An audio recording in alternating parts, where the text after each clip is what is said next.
Good morning all. ఈరోజు మనం Faraday's law of electromagnetic induction from conservation of energy గురించి తెలుసుకుందాం. ఇది లెన్స్ లాకి సంబంధించిన ఎక్స్ప్లెనేషన్ మొత్తం ఇచ్చిన తర్వాత కింద ఒక స్టేట్మెంట్ ఇచ్చాడు కాబట్టి ఆ స్టేట్మెంట్ తోని ఉన్నటువంటి విషయం ఏంది, Faraday's law of electromagnetic induction from conservation of energy. So conservation of energy అనేది మనకు తెలుసు.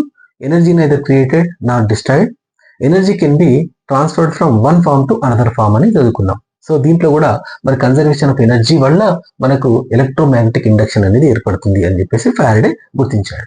సో దీన్ని ఏమంటామంటే మనం Faraday's law of electromagnetic induction is consequence of ఈ కన్జర్వేషన్ ఆఫ్ ఎనర్జీ అని అంటాం అనమాట. సో దాని గురించి మనం డీటెయిల్ చెప్పుకుందాం. మరి ఇప్పుడు దీని గురించి ఒక మ్యాగ్నెట్ తీసుకుందాం. ఈ మ్యాగ్నెట్ ఇది నార్త్ పోల్, ఇది సౌత్ పోల్ అనుకుందాం. ఇంకొక మ్యాగ్నెట్ తీసుకొని ఇక్కడ ఒక మ్యాగ్నెట్ తీసుకొని ఈ నార్త్ పోల్కి ఎదురుగా సౌత్ పోల్కి ఎదురుగా నార్త్ పోల్ ఇచ్చినట్టయితే ఇక్కడ మనకు యూనిఫామ్ మ్యాగ్నెటిక్ ఫీల్డ్ అనేది ఏర్పడుతుంది. యూనిఫామ్ మ్యాగ్నెటిక్ ఫీల్డ్ ఏర్పడిన తర్వాత ఇప్పుడు రెండు బేర్ కండక్టర్ తీసుకుందాం.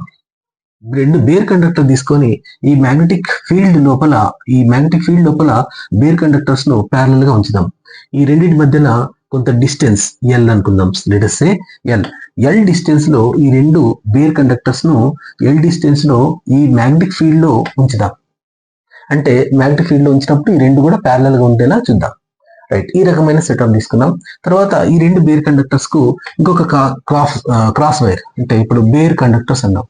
మరి బేర్ కండక్టర్స్ అంటే ఏంది ఒకసారి మాట్లాడదాం దాని గురించి. బేర్ కండక్టర్స్ అంటే ఏం లేదు, మనకి ఇళ్లలో వచ్చేటటువంటి కరెంట్ అనేది మనకు ఇళ్లలో ఉన్నటువంటి కాపర్ వైర్ ఏదైతే ఉంటుందో ఆ కాపర్ వైర్ పైన ప్లాస్టిక్ ఇన్సులేటర్ గా ఉంటుంది. ఆ ప్లాస్టిక్ తీసేస్తే మనకు వచ్చినటువంటిదే బేర్ కాపర్ వైర్ అంటాం. ఇక్కడ కూడా కాపర్ వైరే, కానీ మనకు బేర్ అంటే దాని మీద ఇన్సులేటర్ లేకుండా ఉండాలి. సో ఇన్సులేటర్ లేకుండా ఉండేటటువంటి రెండు కాపర్ వైర్లను, కొంచెం థిన్ గా ఉండేటటువంటి రెండు కాపర్ వైర్లను తీసుకుందాం. ఆ రెండు కాపర్ వైర్లను ఈ మ్యాగ్నెటిక్ ఫీల్డ్ మధ్యలో ప్యారలల్ గా ఒకదానితో ఒకటి కొంత డిస్టెన్స్ ఉండేటట్టుగా మనం దీంట్లో అమర్దాం. ఈ రెండింటి మధ్యలో డిస్టెన్స్ ఎల్ అనుకుందాం. ఇప్పుడు ఇంకొక బేర్ క్రాస్ వైర్ తీసుకొని, క్రాస్ వైర్ ఇది కూడా ఏంటంటే క్రాస్ వైర్ అన్నాం. క్రాస్ వైర్ అని ఎందుకన్నామంటే ఇది కూడా ఒక కండక్టరే. ఇంతకుముందు తీసుకున్నటువంటి copper wire, bare copper wires ఎట్లాగైతే తీసుకున్నామో అలాగా ఇంకొక కాపర్ వైర్ తీసుకొని దాన్ని క్రాస్ వైర్ అన్నాం. ఇప్పుడు దీన్ని ఈ రెండు కాపర్ వైర్ బేర్ కండక్టర్స్ తీసుకొచ్చేసి మనం ఇక్కడ ఒక గాల్వానోమీటర్, రైట్, గాల్వానోమీటర్ అనేది ఎందుకు యూజ్ అవుతుందో మీకు తెలుసు. గాల్వానోమీటర్ లో ఏముంటుందంటే ఒక నీడిల్ ఉంటుంది. ఆ నీడిల్ అనేది ఏమవుతుందంటే ఈ నీడిల్ కు ఒక కాపర్ వైర్ ని కనుక మనం అటాచ్ చేస్తే ఆ కాపర్ వైర్ లో కరెంట్ అనేది జనరేట్ అయినా, లేదా ఆ కాపర్ వైర్ లో కరెంట్ అనేది పాస్ అయినా గానీ, అంటే క్యారీ అయినా, కాపర్ వైర్ లో కరెంట్ క్యారీ అయినా లేదా ఆ కాపర్ వైర్ లో కరెంట్ అనేది జనరేట్ అయినా మనకు ఈ గాల్వానోమీటర్ లో ఉన్న నీడిల్ డిఫ్లెక్షన్ వల్ల మనకు తెలుస్తుంది. సో ఈ రకంగా ఈ రెండు కాపర్ వైర్ ప్యారల్ గా ఉన్నటువంటి కాపర్ వైర్లను గాల్వానోమీటర్ కనెక్ట్ చేద్దాం. సో ఇప్పుడు ఇది ఒక సెటప్. సో ఈ రెండింటి మధ్యలో ఉన్నటువంటి ఈ మ్యాగ్నెటిక్ ఫీల్డ్ ఉంది. ఈ మ్యాగ్నెటిక్ ఫీల్డ్ యొక్క స్ట్రెంత్ ను మనం బి అనుకుందాం. మ్యాగ్నెటిక్ ఫీల్డ్ స్ట్రెంత్ ను magnetic flux or magnetic field అని అన్నాం. మ్యాగ్నెటిక్ ఫీల్డ్ ను మనం బి అనేటట్టు చూపిద్దాం. అంటే ఈ రెండు మ్యాగ్నెట్ల మధ్యలో ఉన్నటువంటి మ్యాగ్నెటిక్ ఫీల్డ్ బి అనేటట్టు చూపిద్దాం. ఇప్పుడు ఈ రెండు ప్యారలల్ గా ఉన్నటువంటి బేర్ కండక్టర్స్ మధ్యన ఉన్నటువంటి డిస్టెన్స్ ఎల్, అవి రెండు కూడా ప్యారలల్ గా ఉన్నాయి. మరి ఇంకొక మూడవ బేర్ కండక్టర్ తీసుకొని ఒక క్రాస్ వైర్ గా ఇలా సెటప్ చేసాం. ఈ రెండు బేర్ కండక్టర్ తీసుకొచ్చి గాల్వానోమీటర్ కలుపుతాం. ఇప్పుడు ఏం చేద్దామంటే ఈ క్రాస్ వైర్ పైన కొంత ఫోర్స్ అప్లై చేసి దీన్ని లెఫ్ట్ సైడ్ మూవ్ చేద్దాం. లెఫ్ట్ సైడ్ మూవ్ చేసినప్పుడు అది ఫర్ ఎగ్జాంపుల్ ఈ ప్లేస్కి వచ్చింది అని అనుకుందాం. రైట్, దీనిపైన కొంత ఫోర్స్ అప్లై చేస్తే అది ఇంత ప్లేస్కి వచ్చింది అనుకుందాం. అంటే ఉన్నటువంటి ప్లేస్ నుంచి అది డిస్ప్లేస్ అయినటువంటి డిస్టెన్స్, ఫర్ ఎగ్జాంపుల్ ఈ రెండింటి మధ్య డిస్టెన్స్ ఎస్ అనుకుందాం. అంటే క్రాస్ వైర్ పైన మనం కొంత ఫోర్స్ అప్లై చేసి దాన్ని లెఫ్ట్ సైడ్ జరిపినప్పుడు ఎంత డిస్ప్లేస్ అయిందో ఆ రెండింటి మధ్య డిస్ప్లేస్మెంట్ ను ఎస్ అనుకుందాం. సో ఇప్పుడు ఏం జరుగుతుందంటే ఈ క్రాస్ వైర్ పైన మనం కొంత ఫోర్స్ అప్లై చేసి జరిపినాం కాబట్టి ఈ క్రాస్ వైర్ పైన మనం కొంత ఫోర్స్ అప్లై చేసి లెఫ్ట్ సైడ్ జరిపినప్పుడు ఈ క్రాస్ వైర్ అనేది ఏం జరుగుతుందంటే ఇక్కడ మ్యాగ్నెటిక్ ఫీల్డ్ లో మనకు కదులుతుంది కాబట్టి మ్యాగ్నెటిక్ ఫీల్డ్ లో కదిలినప్పుడు మ్యాగ్నెటిక్ ఫ్లక్స్ అనేది చేంజ్ అవుతుంది. మనం ఇంతకుముందు Faraday's law of electromagnetic induction, Lenz law గురించి మాట్లాడినప్పుడు ఎప్పుడైనా సరే కాపర్ కాయిల్ ను మనం రెస్ట్ లో ఉంచి మనకు మ్యాగ్నెట్ కానీ లేదా మ్యాగ్నెట్ రెస్ట్ లో ఉంచి కాపర్ కాయిల్ కానీ మనం మూవ్ చేసినప్పుడు కరెంట్ అనేది ఇండ్యూస్ అయింది కాపర్ కాయిల్ లో అన్నాం. సో ఇక్కడ కూడా ఈ కాపర్ కాయిల్ అనేది మ్యాగ్నెటిక్ ఫీల్డ్ లో మూవ్ అవుతుంది కాబట్టి ఈ కాపర్ కాయిల్ లో అంటే క్రాస్ వైర్ లో కరెంట్ అనేది జనరేట్ అవుతుంది. మరి జనరేట్ అయిన కరెంట్ ఇక్కడ ఈ కాపర్ కాయిల్ లో జనరేట్ అయిన కరెంట్ జనరేట్ అయిందని ఎలా తెలిసిందంటే ఈ కాపర్ వైర్ ను మనం ఇక్కడ ఏం చేస్తామంటే గాల్వానోమీటర్ కనెక్ట్ చేస్తాం. గాల్వానోమీటర్ కనెక్ట్ చేసినప్పుడు ఎప్పుడైతే ఈ క్రాస్ వైర్ లో కరెంట్ జనరేట్ అయిందో అప్పుడు ఈ గాల్వానోమీటర్ లో ఉన్న నీడిల్ అనేది డిఫ్లెక్ట్ అవుతుంది. ఫర్ ఎగ్జాంపుల్ ఈ క్రాస్ వైర్ ను మనం లెఫ్ట్ సైడ్ దింపినప్పుడు ఇందులో ఉన్నటువంటి గాల్వానోమీటర్ ఉన్నటువంటి ఈ నీడిల్ అనేది లెఫ్ట్ సైడ్ అంటే ఇట్ సైడ్ అంటే యాంటీ క్లాక్ వైజ్ గా మనకు తిరిగింది అనుకుందాం. సో ఇప్పుడు ఏం చేద్దామంటే మళ్ళీ ఇక్కడికి వచ్చినటువంటి ఈ క్రాస్ వైర్ ను మళ్ళీ ముందుకు అంటే రైట్ సైడ్ కలుద్దాం. రైట్ సైడ్ కలిగినప్పుడు ఏమవుతుందంటే మళ్ళీ అప్పుడు కూడా ఇది ఈ క్రాస్ వైర్ అనేది మ్యాగ్నెటిక్ ఫీల్డ్ లో అది కదులుతుంది కాబట్టి మ్యాగ్నెటిక్ ఫ్లక్స్ లో చేంజ్ వచ్చి ఈ క్రాస్ వైర్ లో కరెంట్ అనేది జనరేట్ అవుతుంది. అప్పుడు మనకు ఆ క్రాస్ వైర్ లో కరెంట్ జనరేట్ అయిందని ఎట్లా తెలిసిందంటే ఈ గాల్వానోమీటర్ ఉన్నటువంటి నీడిల్ అనేది మనకి ఇంతకుముందు ఏమవుతుందంటే ఇంతకుముందు యాంటీ క్లాక్ వైజ్ తిరిగింది, ఇప్పుడు క్లాక్ వైజ్ గా తిరుగుతుంది. సో దాన్ని బట్టి మనం క్రాస్ వైర్ లో కరెంట్ అనేది జనరేట్ అయిందని చెప్తాం. మరి ఈ రకంగా మరి దీన్ని మనం ఏమంటామంటే ఇక్కడ ఏం జరిగిందంటే కన్జర్వేషన్ ఆఫ్ ఎనర్జీ అనేది జరిగింది అని చెప్తాం. దీన్ని ఎలా మాట్లాడుకోవాలి మరి ఎప్పుడైతే నువ్వు క్రాస్ వైర్ పైన కొంత ఫోర్స్ అప్లై చేసి దాన్ని మ్యాగ్నెటిక్ ఫీల్డ్ లో కదిపినప్పుడు మనం ఏం చేసినట్టు అంటే మెకానికల్ ఎనర్జీ అప్లై చేసినట్టు. సో మెకానికల్ ఎనర్జీ అప్లై చేయగానే క్రాస్ వైర్ లో ఏం జరిగింది, కరెంట్ అనేది జనరేట్ అయింది. అంటే ఇక్కడ మనం చేసినటువంటి వర్క్ అనేది లేదా మనం చేసిన మెకానికల్ ఎనర్జీ అనేది కన్వర్టెడ్ ఇంటూ ఎలక్ట్రికల్ ఎనర్జీ అయింది అని అర్థం. సో ఈ రకంగా మనం కన్జర్వేషన్ ఆఫ్ ఎనర్జీ అనేది జరిగింది అని చెప్పుకుంటాం. దీన్ని మరి మ్యాథమెటికల్ గా మనం ప్రూవ్ చేయొచ్చా? ఎస్, ప్రూవ్ చేయొచ్చు. మరి మ్యాథమెటికల్ గా ప్రూవ్ చేసి ప్రయత్నం చేద్దాం. రైట్, ఎప్పుడైతే ఈ క్రాస్ వైర్ ను నేను లెఫ్ట్ సైడ్ ఫస్ట్ మళ్ళీ మొదటికి వచ్చేద్దాం. ఇప్పుడు ఈ క్రాస్ వైర్ ను నేను ఈ మ్యాగ్నెటిక్ ఫీల్డ్ లో లెఫ్ట్ సైడ్ జరిపినప్పుడు అది జరిగినటువంటి డిస్ప్లేస్మెంట్ ఎస్ డిస్ప్లేస్మెంట్ అయింది అనుకోండి. దీని మీద నేను అప్లై చేసిన ఫోర్స్ ఎఫ్ అనుకుంటే దీని మీద ఈ క్రాస్ వైర్ మీద కొంత వర్క్ జరిగింది అంటాం. సో క్రాస్ వైర్ మీద జరిగినటువంటి వర్క్ డబ్ల్యూ తో చూపిస్తే దాని మీద మనం అప్లై చేసిన ఫోర్స్ ఎఫ్ అనుకుంటే మరి అదే డిస్ప్లేస్మెంట్ ఎస్ అనుకుంటే జరిగినటువంటి వర్క్ ను W is equal to F into S అని రాస్తాం. ఇది ఒక మ్యాథమెటికల్ ఈక్వేషన్ నెంబర్ 1. ఆ తర్వాత ఇప్పుడు గమనించండి, ఈ క్రాస్ వైర్ ను లెఫ్ట్ సైడ్ జరుపుతున్నప్పుడు దీంట్లో కరెంట్ ఇండ్యూస్ అయింది అన్నాం. సో కరెంట్ ఇండ్యూస్ అయినప్పుడు మరి కరెంట్ యొక్క డైరెక్షన్ తెలుసుకోవాలి. కరెంట్ యొక్క డైరెక్షన్ తెలుసుకోవాలంటే ఇక్కడ ఏం జరుగుతుందంటే రైట్, 2 విషయాలు జరుగుతాయి ఇక్కడ. ఒకటిసారి గమనించండి, ఈ క్రాస్ వైర్ పైన మనం కొంత ఫోర్స్ అప్లై చేసి దీన్ని లెఫ్ట్ సైడ్ జరిపినాము అని అంటే ఈ క్రాస్ వైర్ లో కరెంట్ ఇండ్యూస్ అయింది, కరెంట్ జనరేట్ అయింది అన్నాం. రైట్, ఇప్పుడు ఈ క్రాస్ వైర్ పైన ఈ మ్యాగ్నెటిక్ ఫీల్డ్ అనేది కొంత ఫోర్స్ అప్లై చేస్తుంది. మరి మ్యాగ్నెటిక్ ఫీల్డ్ అనేది ఎందుకంటే ఈ క్రాస్ వైర్ కానీ ఈ 2 బేర్ కండక్టర్స్ కానీ మ్యాగ్నెటిక్ ఫీల్డ్ లో ఉన్నాయి కాబట్టి ఈ క్రాస్ వైర్ పైన మనం కలుపుతున్నామంటే ఆ క్రాస్ వైర్ పైన ఈ మ్యాగ్నెటిక్ ఫీల్డ్ యొక్క స్ట్రెంగ్త్ లేదా మ్యాగ్నెటిక్ ఫీల్డ్ యొక్క ఫోర్స్ అనేది ఈ క్రాస్ వైర్ పైన అప్లై అవుతుంది. మరి దీన్ని ఏ వైపుగా ఆ క్రాస్ వైర్ పైన మనకు మ్యాగ్నెటిక్ ఫోర్స్ అనేది అప్లై అవుతుందో చూద్దాం. అంటే మ్యాగ్నెటిక్ ఫీల్డ్ వల్ల మ్యాగ్నెటిక్ ఫోర్స్ ఈ క్రాస్ వైర్ పైన అప్లై అవుతుంది. దీని గురించి మనం ఇంతకుముందు ఒక మనం పాత క్లాస్ లో మనం ఏమైనా మాట్లాడుకున్నాం అంటే ఇక్కడ ఒకవేళ ఫర్ ఎగ్జాంపుల్ ఇక్కడ ఇది మ్యాగ్నెటిక్ ఫీల్డ్ డైరెక్షన్ అనుకుందాం. ఈ ఇంటూలు అన్ని ఏంటి అంటే magnetic field into the board అనుకుంటాం. ఎందుకంటే మ్యాగ్నెటిక్ ఫీల్డ్ కి ఒక డైరెక్షన్ ఉంటుంది కాబట్టి ఫర్ ఎగ్జాంపుల్ నేను మ్యాగ్నెటిక్ ఫీల్డ్ అనేది ఈ బోర్డు వైపు అంటే ఈ గోడ వైపు ఈ వాల్ వైపు మన మ్యాగ్నెటిక్ ఫీల్డ్ డైరెక్షన్ ఉంది అనుకుంటే ఇప్పుడు దీంట్లో ఒక కాపర్ వైర్ ఉంచినాం అనుకోండి. ఈ కాపర్ వైర్ ఉంచినప్పుడు ఈ కాపర్ వైర్ అనేది మ్యాగ్నెటిక్ ఫీల్డ్ లో ఉంచినాం కాబట్టి మ్యాగ్నెటిక్ ఫీల్డ్ వల్ల మ్యాగ్నెటిక్ ఫోర్స్ అనేది జనరేట్ అవుతుంది కాబట్టి జనరేట్ అయిన మ్యాగ్నెటిక్ ఫోర్స్ అనేది ఈ కాపర్ వైర్ మీద మనకు అప్లై చేస్తుంది. మరి కాపర్ వైర్ మీద ఏ డైరెక్షన్ లో ఫోర్స్ అప్లై అవుతుందో మనం రైట్ హ్యాండ్ థంబ్ రూల్ ప్రకారం చెప్పుకోవచ్చు. ఎలా అంటే ఫర్ ఎగ్జాంపుల్ మనం ఈ right hand thumb four finger ను నేను ఏమంటున్నా అంటే ఇండెక్స్ ఫింగర్ అని కూడా అనొచ్చు కాబట్టి మన కన్వీనియన్స్ గురించి ఇండెక్స్ ఫింగర్ అనుకుంటున్నా. తర్వాత ఇది middle finger. So thumb, index finger, తర్వాత మిడిల్ ఫింగర్. ఈ మూడింటిని ఒకదాంతో ఒకటి 3 పర్పెండిక్యులర్ గా మనం స్ట్రెచ్ చేసి ఉంచినప్పుడు ఈ థంబ్ అనేది shows the direction of motion అంటే ఫోర్స్ డైరెక్షన్, అంటే మ్యాగ్నెటిక్ ఫీల్డ్ వల్ల ఎగ్జైట్ అయ్యే ఫోర్స్ డైరెక్షన్ ను, మ్యాగ్నెటిక్ ఫోర్స్ డైరెక్షన్ చూపిస్తే ఇండెక్స్ ఫింగర్ అన్నాం. ఇండెక్స్ ఫింగర్ లో I for current. So current ను ఐ అనే లెక్కతో చూపిస్తాం. సో ఇక్కడ వద్దాం. సో ఏమంటున్నాం, థంబ్. ఇక్కడ వద్దాం, థంబ్ లో ఎం క్యాపిటల్ రాస్తున్నా. ఎం ఫర్ ఏంటి, మోషన్. మోషన్ అనేది దేని వల్ల వస్తుందంటే ఫోర్స్ వల్ల, కాబట్టి మ్యాగ్నెటిక్ ఫోర్స్, ఎంఏజీ అని రాశాను, magnetic force. Right. Next index finger అన్నాం. Index finger. So index finger లో ఐని నేను హైలైట్ చేసి అండర్లైన్ చేశాను. ఐ ఫర్ ఏంటంటే current. So current direction index finger చూపిస్తుంది అని అనుకున్నాం. Next middle finger. Middle finger లో ఎం అండ్ ఎఫ్ ను నేను టార్గెట్ చేస్తున్నాను. దీన్ని ఏమంటే magnetic field. Magnetic field. So thumb shows the direction of the magnetic force, index finger shows the direction of the current, and middle finger shows the direction of the magnetic field అనుకొని ఈ మూడుని ఒకదానితో ఒకటి perpendicular గా నేను stretch చేసి ఉంచితే, ఇప్పుడు current ఒకవేళ ఫర్ ఎగ్జాంపుల్ ఈ డైరెక్షన్ లో, అంటే కింద నుంచి పై వైపు డైరెక్షన్ లో ఉంది అనుకుందాం. అయితే ఇది మ్యాగ్నెటిక్ ఫీల్డ్ లో ఉంది కాబట్టి ఈ కాపర్ వైర్ పైన కొంత మ్యాగ్నెటిక్ ఫోర్స్ అప్లై అవుతుంది. మరి మ్యాగ్నెటిక్ ఫోర్స్ ఏ డైరెక్షన్ అప్లై అవుతుంది అనే విషయాన్ని మనం ఇక్కడ చూపిద్దాం.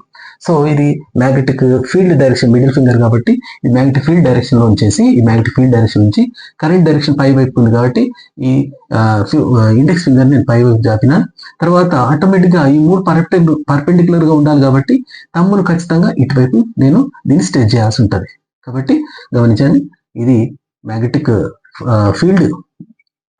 ఫీల్డ్ డైరెక్షన్ అనుకుంటే మిడిల్ ఫింగర్, తర్వాత కరెంట్ డైరెక్షన్ లో మనం ఇండెక్స్ ఫింగర్ ను నేను స్ట్రెచ్ చేస్తే తమ్మును ఖచ్చితంగా ఇటువైపు డైరెక్షన్ లో మనం దీన్ని స్ట్రెచ్ చేయాలి. కాబట్టి అంటే మ్యాగ్నెటిక్ ఫోర్స్ అనేది ఎటువైపు ఉంటుంది, magnetic field into the board, current direction upward direction ఉన్నప్పుడు ఖచ్చితంగా ఈ కాపర్ వైర్ పైన అప్లై అయ్యే ఫోర్స్, అంటే మ్యాగ్నెటిక్ ఫీల్డ్ వల్ల అప్లై అయ్యే ఫోర్స్ ఈ డైరెక్షన్, అంటే ఇటువైపు డైరెక్షన్ ఉంటుంది కాబట్టి ఈ కాపర్ వైర్ అనేది ఇటువైపు కదులుతుంది అనే విషయాన్ని ఇంతకుముందు మనం గమనించున్నాం. రైట్. సో ఈ మ్యాగ్నెటిక్ ఫోర్స్ అనేది అప్లై అయ్యి ఈ కాపర్ కాయిల్ పైన అప్లై అయ్యి ఆ ఫోర్స్ యొక్క వాల్యూ ఎంత అని మనం ఫైండ్ అవుట్ చేయాలనుకోండి. మ్యాగ్నెటిక్ ఫోర్స్ అప్లై ఇది జరిగినప్పుడు దీని మీద అప్లై అయిన ఫోర్స్ ఎంత అని ఫైండ్ అవుట్ చేయాలంటే ఈ మ్యాగ్నెటిక్ ఫోర్స్ అనేది ఇక్కడ ఏ అంశాల మీద డిపెండ్ అయిందో గమనించండి ఒకసారి. ఈ మ్యాగ్నెటిక్ ఫోర్స్ అనేది అంటే కాపర్ వైర్ పైన అప్లై అయ్యే ఫోర్స్ అనేది ఇక్కడ ఉన్న మ్యాగ్నెటిక్ ఫీల్డ్ యొక్క స్ట్రెంత్ మీద, రైట్, ఆ తర్వాత ఇందులో ఇండ్యూస్ అయిన కరెంట్ మీద, రైట్, లేదా కాపర్ వైర్ ఈ కాపర్ వైర్ లో మనకు ట్రావెల్ చేస్తున్నా, పాస్ అవుతున్నా, క్యారీ అవుతున్నా కరెంట్ మీద, తర్వాత ఈ లెంత్ ఆఫ్ కండక్టర్ అంటే ఎంత వైర్, ఈ కాపర్ వైర్ ఎంత ఈ మ్యాగ్నెటిక్ ఫీల్డ్ లో అది ఏమవుతుందంటే ఎఫెక్ట్ అవుతుందో ఆ లెంత్ పైన కూడా డిపెండ్ అయి ఉంటుంది. కాబట్టి ఇట్లా మనం ఈ కాపర్ వైర్ పైన ఎంత ఫోర్స్ అప్లై అవుతుంది అని అంటే మ్యాగ్నెటిక్ ఫీల్డ్ యొక్క స్ట్రెంత్, తర్వాత ఈ కాపర్ వైర్ లో వెళ్తున్న కరెంట్ యొక్క స్ట్రెంత్ కావాలి, తర్వాత ఎంత length of conductor magnetic field పైన మనకు మ్యాగ్నెటిక్ ఫీల్డ్ కు ఎఫెక్ట్ అవుతుందో ఆ మూడింటి యొక్క ప్రొడక్టే మనకు ఈ కాపర్ కాయిల్ మీద అంటే కాపర్ వైర్ మీద ఫోర్స్ అప్లై అవుతుందని చెప్తాం. దాన్ని F=BIL అని రాస్తాం. రైట్. మరి ఇక్కడ గమనించండి, ఎప్పుడైతే మనం ఈ క్రాస్ వైర్ లెఫ్ట్ సైడ్ జరిపినామో, లెఫ్ట్ సైడ్ జరిపిన మ్యాగ్నెటిక్ ఫ్లక్స్ లో చేంజ్ వచ్చింది. మ్యాగ్నెటిక్ ఫ్లక్స్ లో చేంజ్ వచ్చిందంటే ఈ క్రాస్ వైర్ లో కరెంట్ జనరేట్ అయింది అని అన్నాం. రైట్. ఈ కరెంట్ జనరేట్ అయిన కరెంటును మనం ఇక్కడ గమనిద్దాం, ఇంకోటి రాద్దాం. జనరేట్ అయిన కరెంటును అంటే ఇందులో ఎలక్ట్రోమోటివ్ ఫోర్స్ వస్తుంది. ఎలక్ట్రోమోటివ్ ఫోర్స్ వల్ల కరెంట్ అని జనరేట్ అవుతుంది. ఇందులో వచ్చినటువంటి ఎలక్ట్రోమోటివ్ ఫోర్స్ ను ER గా మనం మాట్లాడుకుందాం. ER అనుకుందాం. రైట్. ఇప్పుడు ఇది జరిగినప్పుడు దీని మీద కొంత వర్క్ జరిగిందన్నాం. ఆ జరిగినటువంటి వర్క్ ఏమన్నాం, W=F*S అన్నాం. మరి కాపర్ కాయిల్ మీద మనం వర్క్ చేసినాం ఎంత అంటే F*S అనే వర్క్ చేసినాం. మరి కాపర్ కాయిల్ జరిపినప్పుడు మ్యాగ్నెటిక్ ఫీల్డ్ మధ్యలో కదులుతుంది కాబట్టి మ్యాగ్నెటిక్ ఫీల్డ్ కూడా ఈ క్రాస్ వైర్ మీద కొంత ఫోర్స్ అప్లై చేస్తుంది. ఆ అప్లై చేసే ఫోర్స్ ఎంత ఉంటుంది అంటే F ఎంత ఉంటుందంటే దీంట్లో ఇది మ్యాగ్నెటిక్ ఫీల్డ్ ఎంత ఉంది, B. తర్వాత ఇందులో ఇండ్యూస్ అయిన కరెంటును ఫర్ ఎగ్జాంపుల్ I అనుకుందాం. ఇందులో ఇండ్యూస్ అయిన కరెంట్, క్రాస్ వైర్ లో ఇండ్యూస్ అయిన కరెంటును మనం I అనుకుందాం. మరి ఎంత ఇది లెంత్ ఆఫ్ ది కండక్టర్ ఎంత ఎఫెక్ట్ అవుతుంది మ్యాగ్నెటిక్ ఫీల్డ్ అన్నాం కాబట్టి ఇక్కడ చూడండి ఈ క్రాస్ వైర్ ఈ లెంత్ మాత్రమే ఈ మ్యాగ్నెటిక్ ఫీల్డ్ కు ఎఫెక్ట్ అవుతుంది కాబట్టి ఆ లెంత్ ఎంత ఎల్ కాబట్టి బిఐఎల్ అని అనుకున్నాం. దీని ఈక్వేషన్ 12. అంటే ఇక్కడ కాపర్ వైర్ మీద క్రాస్ వైర్ మీద మనం ఫోర్స్ అప్లై చేసి వర్క్ చేసినాం. ఆ తర్వాత మ్యాగ్నెటిక్ ఫీల్డ్ కొంత ఫోర్స్ అప్లై చేసి ఈ క్రాస్ వైర్ పైన కొంత ఫోర్స్ అప్లై చేస్తుంది. ఇక్కడ ఏం జరుగుతుందంటే ఈ రెండు విషయాలు అంటే మనం చేసేటటువంటి వర్క్ అనేది మనం చేసే వరకు క్రాస్ వైర్ ను కదపడం, ఈ క్రాస్ వైర్ మీద మ్యాగ్నెటిక్ ఫీల్డ్ కూడా కొంత ఫోర్స్ అప్లై చేస్తుంది కాబట్టి ఇవి రెండు కూడా అపోజిట్ డైరెక్షన్ ఉంటాయి. ఆ తర్వాత మరి దీంట్లో ఇండ్యూస్ అయ్యే కరెంట్ లేదా జనరేట్ అయ్యే కరెంట్ యొక్క డైరెక్షన్ అనేది ఈ మ్యాగ్నెటిక్ ఫీల్డ్ యొక్క డైరెక్షన్ మీద డిపెండ్ అయి ఉంటుంది. కాబట్టి ఇక్కడ మనం చేసినటువంటి వర్క్ పాజిటివ్ వర్క్ అని అంటాం. రైట్, గుర్తుపెట్టుకోండి. ఇక్కడ వర్క్ మన టెక్స్ట్ బుక్ లో పాజిటివ్ వర్క్ అనే ఒక వర్డ్ మాట్లాడతారు. మనం చేసిన వర్క్ పాజిటివ్ వర్క్. ఎందుకు అంటే గమనించండి, ఈ క్రాస్ వైర్ లెఫ్ట్ సైడ్ జరిపినాం అంటే దాంట్లో మ్యాగ్నెటిక్ ఫ్లక్స్ లో చేంజ్ వచ్చిందంటే ఇక్కడ కాపర్ వైర్ లో కరెంట్ జనరేట్ అయింది. రైట్, ఇదని మీద వర్క్ చేసినాం. మరి తర్వాత ఈ క్రాస్ వైర్ మీద మ్యాగ్నెటిక్ ఫీల్డ్ జరుపుతున్నాం కాబట్టి మ్యాగ్నెటిక్ ఫీల్డ్ కూడా ఈ క్రాస్ వైర్ మీద కొంత ఫోర్స్ అప్లై చేస్తుంది. అప్లై చేసే ఫోర్స్ ఎంత ఉందంటే బిఐఎల్. సో ఈ మ్యాగ్నెటిక్ ఫోర్స్ అనేది అంటే ఇందులో ఇండ్యూస్ అయ్యే కరెంట్ యొక్క డైరెక్షన్ అనేది దేని మీద డిపెండ్ అయి ఉంటుంది అని అంటే మ్యాగ్నెటిక్ ఫీల్డ్ యొక్క డైరెక్షన్ మీద డిపెండ్ అయి ఉంటుంది. కాబట్టి ఇందులో జనరేట్ అయ్యే లేదా ఇండ్యూస్ అయ్యే కరెంట్ యొక్క డైరెక్షన్ అనేది ఇందులో ఉన్నటువంటి మ్యాగ్నెటిక్ ఫీల్డ్ యొక్క డైరెక్షన్ మీద డిపెండ్ అయి ఉంటుంది. సో మనం ఇక్కడ చేసినటువంటి వర్క్ ఏమంటామంటే పాజిటివ్ వర్క్ అంటామని గుర్తుపెట్టుకోండి. Right, so F = BIL, W = FS. ఇప్పుడు ఇవి రెండు కూడా ఈ F = BIL ను ఈ ఈక్వేషన్ వల్ల సబ్స్టిట్యూట్ చేసి చూద్దాం. అప్పుడు ఏమవుతుంది, W = F అంటే BIL. Right, so BILS equation 3 అనండి. రైట్, W = BILS ఈక్వేషన్ 3 అనండి. రైట్, దీని తర్వాత మనకు రైట్ ఇప్పుడు చూడండి, గమనించండి, మనం ఎప్పుడైతే ఈ క్రాస్ వైర్ ను లెఫ్ట్ సైడ్ జరిపినప్పుడు ఏం జరిగింది, అక్కడ మ్యాగ్నెటిక్ ఫ్లక్స్ లో చేంజ్ వచ్చింది అన్నాం. సో మ్యాగ్నెటిక్ ఫ్లక్స్ లో చేంజ్ వచ్చింది అంటే మ్యాగ్నెటిక్ ఫ్లక్స్ ను మనం మామూలుగా మ్యాగ్నెటిక్ ఫ్లక్స్ ను మనం పై అనే లెటర్ తో చూపిస్తాం. మ్యాగ్నెటిక్ ఫ్లక్స్ అంటే ఏంది, number of field lines that are passes from a given unit area అని అన్నాం. కాబట్టి మ్యాగ్నెటిక్ ఫ్లక్స్ లో చేంజ్ వచ్చిందంటే పైలో చేంజ్ వచ్చింది. పైలో చేంజ్ ని మనం ఏమని రాస్తామంటే డెల్ పై అని రాస్తాం. So delta phi or del phi is equal to మనం ఏం రాస్తాం అంటే పై ఈజ్ ఈక్వల్ టు మనకి ఏం తెలుసు అంటే బిఏ అనే ఒక ఈక్వేషన్ మనకు తెలుసు already first starting of the lesson మనం నేర్చుకున్నాం. So del phi is equal to ఏమని రాస్తాం ఇక్కడ బిఏ. మరి ఇక్కడ బి అంటే ఏంది, మ్యాగ్నెటిక్ ఫీల్డ్. ఈ మ్యాగ్నెటిక్ ఫీల్డ్ ఏ అంటే ఏంది, ఏరియా. మరి ఇక్కడ ఏరియా ఈజ్ ఈక్వల్ టు మనకి ఏం తెలుసు అంటే లెంత్ ఇంటూ బ్రెడ్త్ అని తెలుసు. Length into breadth. Right, length into breadth. మరి ఏ ఈజ్ ఈక్వల్ టు ఏమని రాస్తాం ఇక్కడ గమనించండి, A is equal to length into breadth అంటే ఇక్కడ మనకు ఈ క్రాస్ వైర్ అనేది ఎంత డిస్ప్లేస్ అయిందో దాన్ని మనం లెంత్ గా తీసుకుంటే, అంటే ఇక్కడ లెంత్ గా తీసుకుంటే, తర్వాత బ్రెడ్త్ అంటే ఏంటంటే ఎంత ఈ క్రాస్ వైర్ అనేది ఈ మ్యాగ్నెటిక్ ఫీల్డ్ లో ఎంత ఎఫెక్ట్ అయిందో దాన్ని బ్రెడ్త్ గా తీసుకుంటాం, అంటే S × L. కాబట్టి నేను ఏమంటాను, del phi is equal to BSL అయింది. So del phi is equal to BSL. So del phi is equal to BSL ను ఈక్వేషన్ 4 అనుకుందాం. ఈక్వేషన్ 4 ను తర్వాత ఈక్వేషన్ 3 ని అబ్జర్వ్ చేయండి, ఫ్రమ్ 3 and 4. సో దీన్ని equation 3 and 4, from equation 3 and 4 గమనించండి. ఈ 4 ఈక్వేషన్ ను మనం ఏం చేద్దామంటే థర్డ్ ఈక్వేషన్ సబ్స్టిట్యూట్ చేద్దాం. అప్పుడు ఏమవుతుంది, W is equal to BLS. ఈ 3 లెటర్లకు బదులు ఏం చేస్తా, డెల్ పై రాస్తా. So del phi or delta phi into I. So ఇది ఈక్వేషన్ 5 అన్నాం. ఇప్పుడు మళ్ళీ ఇక్కడ ఉన్నటువంటి ఈ పై ఉన్నటువంటి ఇది తీసేస్తున్నా. సో ఇక్కడ మనం దాన్ని సింప్లిఫికేషన్ వాడదాం. రైట్, సో ఇప్పుడు W ఈజ్ ఈక్వల్ టు ఏమని వచ్చింది, డెల్టా పై ఇంటూ I అని వచ్చింది. ఇప్పుడు నేను ఏం చేస్తానంటే బోత్ సైడ్స్ ఈ ఈక్వేషన్ ఎంత 5. ఫిఫ్త్ ఈక్వేషన్ బోత్ సైడ్స్ నేను ఏం చేస్తానంటే డెల్టా టీ చే మల్టిప్లై చేస్తాను, డివైడ్ చేస్తాను. డెల్టా టీ చే డివైడ్ చేస్తాను. అప్పుడు ఏమవుతుంది, W by delta tea is equal to delta phi by delta T into I. Right, ఈ W బై డెల్టా టీ అంటే ఏంటి అని అంటే గమనించండి, ఇక్కడ డబ్ల్యూ అంటే ఏంది, వర్క్ డన్ అన్న. డెల్టా టీ ఏంటంటే ఏంది, rate of change of time అంటాం, రేట్ అంటాం, టైంలో చేంజ్. సో ఇక్కడ వర్క్ జరుగుతుందంటే కొంత టైం అనేది చేంజ్ అవుతుంది కాబట్టి rate of change of work done ను మనం ఏం రాస్తామంటే పవర్ అంటాం. Rate of change of work done ను పవర్ అంటాం. పవర్ ను P తో చూపిస్తాం కాబట్టి W by delta t equal P అనమాట. So P is equal to ఇక్కడ delta phi by delta t ఉంది. Delta phi by delta tea ఏంటి, మ్యాగ్నెటిక్ ఫ్లక్స్ లో, so magnetic flux change with unit of time rate. So rate of change of magnetic flux, దీన్ని ఏమంటాం rate of change in magnetic flux. మనం already ఇంతకుముందు చెప్పుకున్నాం, change in flux by time అన్నప్పుడు దాన్ని ఏమన్నాము మనం అంటే ఈఎంఎఫ్ అన్నాం. ఈఎంఎఫ్ ను ఈ అనే లెటర్ చూపించినాం కాబట్టి ఈ తర్వాత ఐ అనేది అట్లా ఉంటుంది. సో ఇప్పుడు ఓవరాల్ గా ఈక్వేషన్ వచ్చింది, P is equal to epsilon I అని వచ్చింది. మరి P అంటే ఏంటంటే ఇక్కడ పవర్. పవర్ అంటే ఏంటంటే ఇక్కడ మనం ఈ ఎలక్ట్రిక్ పవర్ అన్నమాట. ఇది ఏం పవర్ అంటాం, ఎలక్ట్రిసిటీ వల్ల వచ్చిన పవర్ కాబట్టి ఎలక్ట్రిక్ పవర్.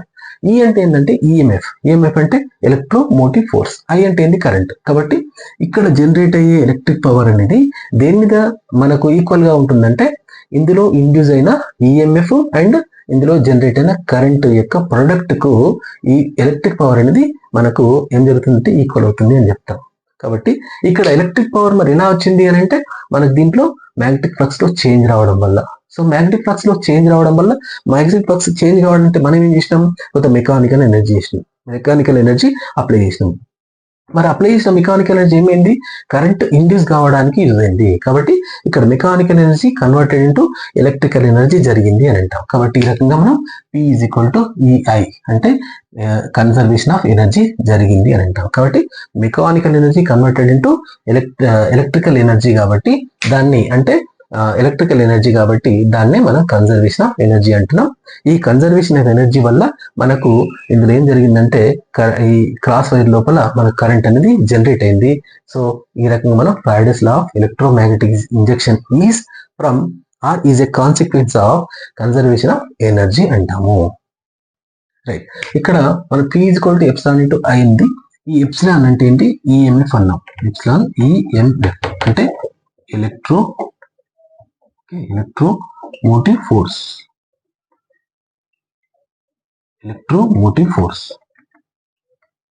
మరి ఎలక్ట్రోమోటివ్ ఫోర్స్ వాల్యూను మనం ఒక ఈక్వేషన్ ఎలా ఫైండ్ అవుట్ చేయొచ్చు అనేది చూద్దాం. ఇక్కడ ఇండ్యూస్ అయిన ఈఎంఎఫ్ వాల్యూ ఎంత అనేది ఫైండ్ అవుట్ చేయాలి.